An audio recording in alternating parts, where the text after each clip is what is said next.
Guys, good morning, जय श्री कृष्णा, राधे राधे। कैसे हो आप लोग? उम्मीद करती हूँ आप सब लोग अच्छे होंगे।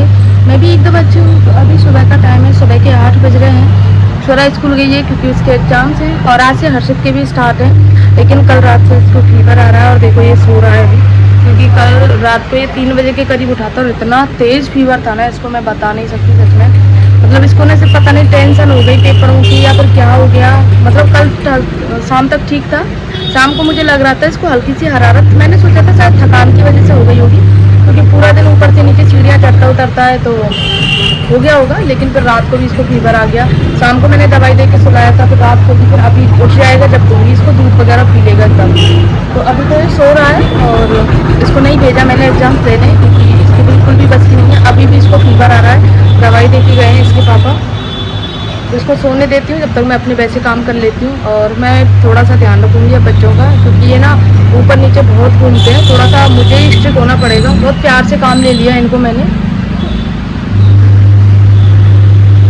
मुझे पता नहीं क्यों, मतलब मैं वैसे ही गुस्सा कर लेती हूँ लेकिन कोई एक्शन नहीं ले पाती, तो इसी का ना ये फ़ायदा उठाते हैं। तो आज से मैं बहुत ज़्यादा स्ट्रिक्ट हो जाऊँगी इनके लिए, क्योंकि अब 2-3 दिन बाद में इनकी छुट्टियाँ हो जाएंगी 15 तारीख से। आज 11 तो हो ही गई और फिर 1.5 महीने की छुट्टियाँ हैं। तो भाई ऐसे तो काम नहीं चलेगा, ऐसे तो ये और ज़्यादा बीमार हो जाएंगे। तो इन पर मुझे थोड़ा सा कंट्रोल रखना पड़ेगा। जितना इनके पापा का डर है ना, उतना मेरा डर नहीं है इनके अंदर। तो बस वही डर बनाना है मुझे। और मुझे पता है ये चीज़ मेरे साथ नहीं होगी, क्योंकि मैं गुस्सा कर लेती हूँ जैसे ही, लेकिन इनकी शिकायत करने के बाद में जब इनका नंबर आता है ना डांट खाने का, पिटने का, तो फिर मैंने बचा लेती हूँ। तो इस चीज़ का ही फ़ायदा उठाते हैं। उठ गया। तो हर्षित की तबीयत ठीक नहीं है, उसके लिए रात में कई बार जगना होता है। तो इस वजह से मेरी आंखें ना थोड़ी सी ऐसा लग रहा है जैसे स्वेलिंग आ जाती है ना, ऐसा लग रहा है। और थोड़ा सा सर दर्द भी रहता है, क्योंकि नींद पूरी ना हो ना तो फिर ऐसा सर भारी भारी रहता है। तो सबसे पहले तो मैंने आज बाल धोए थे इसीलिए कि थोड़ा सा मुझे रिलैक्स फील हो। और अब मैं अपने बेडशीट वगैरह साफ़ कर लेती हूँ, साथ में आज साफ़ सफाई भी कर लूँगी, क्योंकि आंधी तूफ़ान ना डेली आता है और उस आंधी तूफ़ान की वजह से घर गंदा हो जाता है। वैसे तो मैं ये जो वॉल सीट वगैरह लगी हुई है या फिर जो डस्टिंग का काम होता है, जैसे पंखा वगैरह साफ़ करना, ये मैं 2 दिन में, 3 दिन में या कभी कभी 8-10 दिन में करती हूँ। लेकिन जब मुझे लगता है कि अब ज़्यादा गंदा हो गया है या फिर आंधी तूफ़ान की वजह से, तो मैं 2-3 दिन में कर लेती हूँ। तो पहले तो मैंने बेडशीट को, वही वाली बेडशीट को अच्छे से झाड़ के और साफ़ करके वही बिछा दिया। देन उसके बाद में पिलो कवर जो पिलो थे उनको सेट कर दिया है, वही पुराने वाले पिलो, क्योंकि ये बच्चों के हिसाब से रखने होते हैं। बच्चों को ना इमोजी वाले चाहिए होते हैं, उनको कंफर्ट से मतलब नहीं होता, उनको इमोजी जिसमें कवर में है ना बस वही चाहिए होते हैं। और इस चक्कर में दोनों में लड़ाई भी हो जाती है, क्योंकि दोनों सेम सेम है ना, 2-3 साल का डिफरेंस है दोनों बच्चों में। तो दोनों ही छोटे बच्चे हैं, तो अपनी अपनी पसंद के हिसाब से उनका चाहिए होता है। तो उनका निपटारा करना बहुत मुश्किल लगता है मुझे। तो ये बेडशीट साफ़ करने के बाद में फिर अपना ड्रेसिंग टेबल का एरिया है ना, बच्चे ऐसे ही कर देते हैं ना इसको, खासकर हर्षित पाउडर क्रीम इसको लगा देता है तो अपना फेस देख ही नहीं पाते हैं। फिर इसको ना मैं कॉटन कपड़े से हल्का सा सैनिटाइज़र लगा के इसको साफ़ करती हूँ, या फिर कुछ भी गीला करके ऐसे साफ़ कर लेती हूँ, तो आसानी से साफ़ हो जाता है। और इस बास्केट में मेरा जो भी छोटा मोटा सामान है इधर उधर रहता है, कभी क्लेचर, रबड़, क्लिप वगैरह, तो वो मैं इसमें रख देती हूँ, जिससे समय पे मिल जाती हैं।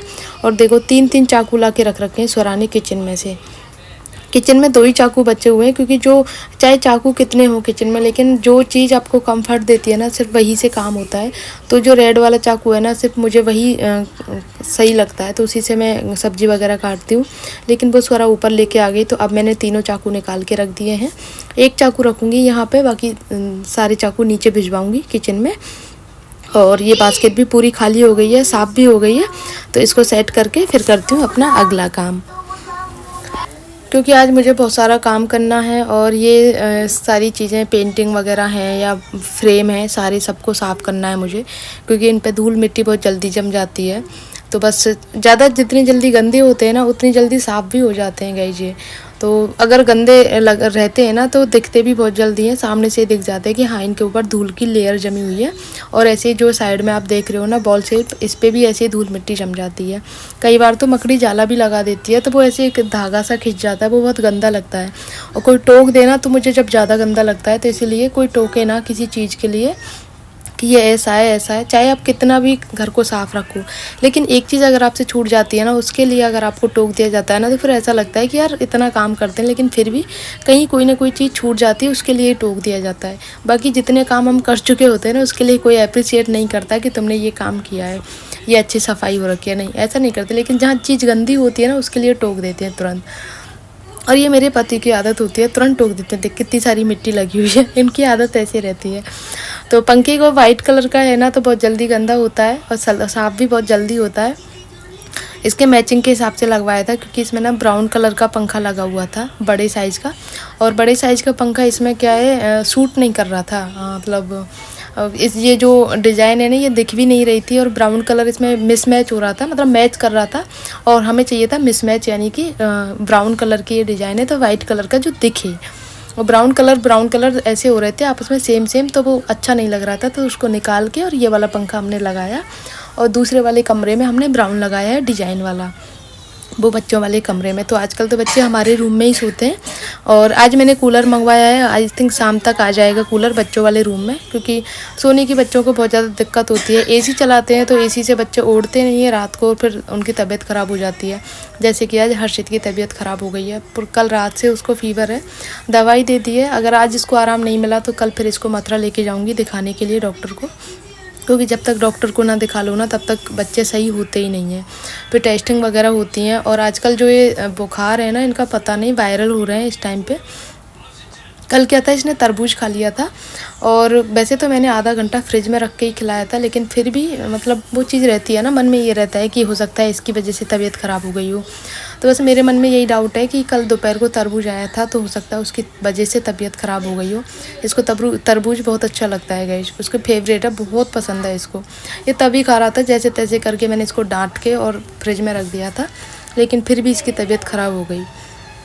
तो गाइस यहाँ पे ना मैंने सारे कपड़े सुखा लिए हैं, और उसको मैंने बाहर बैठा दिया हर्षित को, कि थोड़ा सा बाहर की हवा मिलती रहेगी। इसका मन थोड़ा सा ऐसा उदास सा हो रहा था, तो इस पे चला नहीं जा रहा बिल्कुल, क्योंकि बहुत वीक हो गया है, बहुत ज़्यादा वीकनेस इसको फील हो रही थी। तो इसको गोदी में उठा के मैं अंदर लेके आई और इसको थोड़ी देर बैठाया, क्योंकि देखो घर का काम करना भी ज़रूरी है। बच्चे की तबीयत भी ख़राब है, फिर घर के काम के साथ साथ सारे काम करने होते हैं। तो इसको थोड़ी देर में इसको ना प्यार कर रही हूँ, बार बार मैं इसको बैठा रही हूँ, इसको जो चाहिए वो दे रही हूँ, और साथ में काम भी कर रही हूँ, क्योंकि सारे काम ही ज़रूरी होते हैं गाइस। तो यहाँ इसको मैंने बिठा दिया था। आज इसका टीवी देखने का भी मन नहीं कर रहा है, जब इसकी तबीयत ख़राब है तो टीवी। और ये कूलर वाला एरिया भी साफ़ कर देती हूँ साथ में। आज एसी की सर्विस भी होगी, क्योंकि एसी वाला बुलाया है सर्विसिंग के लिए। वैसे तो लास्ट ईयर ही एसी लगाया था नया वाला, पुराना ख़राब हो गया था, तो लेकिन फिर भी टाइम टू टाइम सर्विस बहुत ज़्यादा ज़रूरी होती है, वरना एसी की आजकल हीटिंग की और उसकी बहुत ज़्यादा परेशानी हो रही है। और अपने रूम के काम ख़त्म करने के बाद में फिर आई मैं बच्चों के रूम में। बच्चों के रूम का काम ख़त्म कर लेती हूँ। सबसे पहले ये बेडशीट वगैरह साफ़ कर लूँ, देन उसके बाद में जो भी छोटे मोटे काम रहते हैं बच्चों के रूम में फैले हुए, उसको समेट लेती हूँ। और मैं जब दर्शन जाती हूँ ना गाइस शाम को, तो साड़ी वगैरह पहनती हूँ ना, तो तय बना के यहाँ रख देती हूँ। तो अभी उस टाइम पर मेरे पे अलमारी खोल के रखने में थोड़ा आलस लगता है मुझे, तो इन दोनों साड़ियों को मैं अभी हैंगर में लगा देती हूँ, जिनको मैं दर्शन पहन के जाती हूँ। तो अभी मेरा ये है कि अभी मुझे टाइम नहीं मिल रहा, लेकिन जैसे ही मुझे थोड़ा सा टाइम मिलेगा या फिर थोड़ा सा मेरा मन होगा, अभी मेरा मन भी नहीं कर रहा, तो 3-4 साड़ियाँ हैं, उनके ब्लाउज स्टिच करने हैं, तो गर्मियों के हिसाब से मुझे वो भी तैयार करनी है। क्योंकि गर्मियों में ना थोड़ी हैवी साड़ियाँ या मोटे फैब्रिक की नहीं पहनी जाती हैं, कंफर्ट वियर पहनी जाती हैं। और इस टाइम पे मेरे पास में कॉटन साड़ियाँ हैं, वो भी थोड़े मोटे फैब्रिक में, जो बिल्कुल भी नहीं पहन सकती मैं उनको। इवन दर्शन जाती हूँ ना, तब भी नहीं पहन सकती, बहुत मुश्किल से मैं आधा घंटा निकालती हूँ उन साड़ियों में। तो वो तो सिर्फ सर्दियों के पर्पज़ से ही है। और अब मैंने सोच भी रखा है कि अब मैं कोई भी कॉटन साड़ी नहीं ख़रीदूँगी। अगर ख़रीदूँगी तो या तो कोटा डोरिया या प्योर सूती आती है ना, प्योर कॉटन, वो वाली ख़रीदूँगी जो कंफर्ट वियर होती हैं। दोनों रूम की सफाई की, देन उसके बाद में फिर मैं आ गई किचन में। और आज मैं बनाने वाली हूँ किचन में दाल और आलू शिमला मिर्च लाए थे पापा, तो मम्मी बोल रही थी कि आलू शिमला मिर्च बना ले। यहाँ पे ऐसे बनाते हैं आलू शिमला मिर्च, मतलब काट के, और मेरे मायके में भर के बनाते हैं, मतलब शिमला को मिर्च को आधी आधी काट के, देन उसके बाद में आलू फ्राई करके उसमें भर के और उसको फिर फ्राई करते हैं। बहुत टेस्टी लगती हैं गाइस। ये मुझे अच्छी नहीं लगती, लेकिन इन लोगों को पसंद होती हैं, तो इनके लिए मैं बना देती हूँ। और आज मुझे मलाई भी चलानी है, क्योंकि फ्रिज में काफ़ी सारा मलाई इकट्ठी हो गई थी। और फ्रिज में आपको पता है ना, गर्मियों में जितना ज़्यादा स्पेस होता है ना, उतना कम ही लगता है।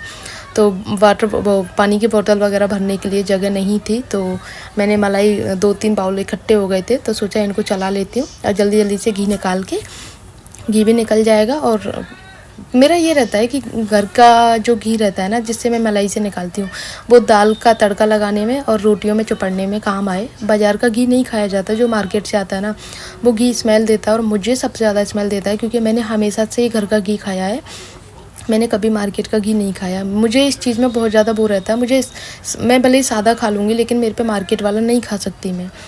तो इसीलिए मेरा ये रहता है कि जैसे 1 बाउल 2 बाउल इकट्ठे हो जाते हैं, तो मैं मलाई निकाल लेती हूँ, चला लेती हूँ, जिससे घी निकल जाता है। तो यहाँ पे सारे काम हो गए हैं और आज राधे भी नहीं आई थी, तो अपना घर का काम ख़त्म करने के बाद में फिर झाड़ू पोंछा बर्तन सारे काम नीचे का भी किया था मैंने, क्योंकि आज नहीं आई थी राधे और 2-3 दिन पहले भी नहीं आई थी, तो फिर लेट हो जाते हैं काम करने में। तो आज तो सुबह ही फ़ोन आ गया था कि भाभी मैं नहीं आऊँगी, तो मैंने बोला ठीक है, कम से कम टाइम से बता देती है ना, उसी हिसाब से काम हो जाता है, वरना 12 बजे तक हम इंतज़ार करें, उसके बाद में फिर हम फ़ोन करके पूछते हैं तो बोलती है नहीं आती हूँ, तब ज़्यादा गुस्सा आता है। और आजकल राधे बहुत परेशान करती है इस मामले में, क्योंकि यही है ना, काम करने वालों की बहुत कमी है और काम करवाने वाले बहुत हैं, तो यही चीज़ हो जाती है। तो यहाँ पे ये मलाई निकल गई है, अच्छे से घी निकल गया है। जो एक्स्ट्रा इसमें छाछ रहती है उसको निकाल के और उसके बाद में इसको गर्म करने के लिए रख देती हूँ, साथ में मेरा काम भी होता रहेगा और घी भी गर्म हो जाएगा गाइस। जब भी घी गर्म करती हूँ ना, तो इतने सारे बर्तन हो जाते हैं ना, और वो चिकने रहते हैं, तो हल्का सा गर्म पानी करके तब सारे बर्तन साफ़ होते हैं। तो ये पूरा स्लैब का एरिया है, इसको भी लगे हाथ साफ़ कर देती हूँ। और 2-3 बाउल निकले हैं, मिक्सी का जार है और सब्ज़ी वगैरह बनाई थी, वो भी सारी, चटनी पीसी थी और साथ में टमाटर की ग्रेवी पीसी थी, तो वो सारे बर्तन भी हो जाते हैं, तो उनको भी साफ़ करके रख देती हूँ। ये सारे काम जो राधे आती है मैं तब भी करती हूँ, क्योंकि राधे के लिए हम सिर्फ लिमिटेड बर्तन ही देते हैं, बाकी तो मैं खुद ही साफ़ करती हूँ। जैसे कि आटे की परात वगैरह, चकला बेलन, हमारे चाय पीने के कप वगैरह, या फिर जो प्लेट वगैरह ढकने की होती हैं, जो सब्ज़ी खाली करके हम बाउल में निकाल देते हैं, वो तो ज़्यादातर बर्तन तो मैं खुद ही साफ़ करती हूँ। बाकी जो झूठे बर्तन होते हैं या फिर वैसे बर्तन होते हैं, वो ही मजने के लिए देते हैं हम उसको राधे को, क्योंकि टाइम टेबल नहीं है। और दूसरी चीज़ ये रहती है ना, वो पड़े रहते हैं, फिर वो अच्छा नहीं लगता है, इससे अच्छा मैं साफ़ कर लेती हूँ। राधे का लगाने का ये है कि इमरजेंसी में मुझे कहीं जाना पड़ जाए तो मम्मी को दिक्कत ना हो, इसलिए झाड़ू पोंछा और बर्तन के लिए राधे है। बाकी तो आपको पता है ना, जिनके घरों में मेड काम करती है, कि मेड कितना करती है और हम खुद कितना करते हैं। नाम के लिए मेड लगी रहती है, बाकी तो काम हम सारा ही करते हैं, क्योंकि साफ़ सफाई हो या फिर इधर उधर के कोने हो, उनको साफ़ करना, टाइल्स वगैरह साफ़ करना, और जो बर्तन थोड़े से गैस से चिकने हो जाते हैं उनको भी साफ़ करना, तो वो सारे काम हम खुद करने होते हैं। राधे नहीं करती है इन कामों को गाइज। और राधे किसको क्या बोलते हैं गाइज, तो मैं आपको बता दूँ, हमारे ब्रज में ना जो भी हाउस हेल्पर होती है ना, उनको सबको राधे बोलते हैं प्यार से। जो भी अननोन पर्सन होता है, जिसको आप कुछ बोल नहीं सकते, अंकल आंटी या कुछ भी ऐसे नहीं बोल सकते, तो उनको आप राधे बोल देते हैं। तो ये रहता है हमारे यहाँ राधे का। और ये कल फ्रिज की बोतल लेके आए थे पापा, तो इनको धो के इनको भी फ्रिज में भर के रख देती हूँ, क्योंकि गर्मियों में दुकान पे भी पानी जाता है, तो कई बार कस्टमर ज़्यादा आ जाते हैं तो मिल्टन रहता है, लेकिन फिर भी फ्रिज का पानी चाहिए होता है, तो फिर भर के रख देती हूँ। हमारी भी बोतल रहती है 8-10, साथ में ये फ्रिज की नई बोतल आई हैं, इनको भी भर के रख देती हूँ। तो इसीलिए फ्रिज को मैंने खाली किया था, क्योंकि बोतल आती हैं बहुत सारी, कम से कम 15 बोतल तो आती हैं, इसीलिए फ्रिज में पूरा स्पेस चाहिए होता है। तो बोतल साफ करके पहले इनको भर के रख देती हूँ। खाने की तैयारी भी पूरी हो गई है, घी भी गर्म हो गया है और सारे काम ऑलमोस्ट कंप्लीट हो ही गए हैं। और आज के ब्लॉग को गाइज यहीं पर एंड करती हूँ। आई होप आप लोगों को अच्छा लगा होगा। अच्छा लगे तो प्लीज़ वीडियो को लाइक करना, शेयर करना, कमेंट करना। मिलते हैं नेक्स्ट ब्लॉग में, तब तक के लिए बाय।